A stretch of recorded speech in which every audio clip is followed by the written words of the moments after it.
बातमी ठाण्यातून ठाण्यातील अश्वजित गायकवाड प्रकरणी विधान परिषदेत विरोधकांनी पोलिसांवर आरोप केलाय। या संदर्भात कपिल पाटील यांनी या प्रकरणी सखोल चौकशी करून दोषींवर कारवाई करण्याची गरज असल्याचं विधान केलंय।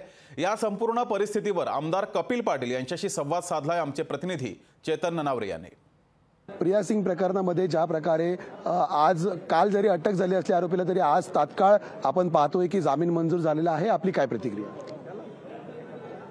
एका मुलीवरती गाडी घालणाऱ्या तरुणाला लगेच बेल मिळते कशा प्रश्न आहे। एका वरिष्ठ अधिकाऱ्याचा तो मुलगा आहे म्हणून एवढी घाई झाली का हा दुसरा प्रश्न आहे। घटना कुठे घडली पण आपल्या राज्यातली घडलेली आहे आणि शिवरायांचा महाराष्ट्र आहे। शत्रूच्या स्त्रीला सुद्धा सन्मानाने महाराजांनी वागवावं अशा सूचना दिल्या होत्या आपल्या सैनिकांना आणि आपल्या महाराष्ट्रात मात्र एका स्त्रीला बेगुमानपणे तिच्यावर गाडी घातली जाते, तिचा जीव घेण्याचा प्रयत्न होतो।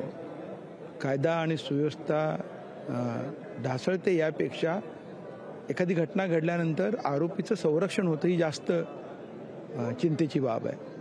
त्याच्यावर सरकारने तात्काळ कारवाई केली पाहिजे आणि त्याला जामीन मिळू नये यासाठी प्रयत्न केले पाहिजेत। मी अपेक्षा करतो की शासन वरती काही जाईल आणि प्रयत्न करेल।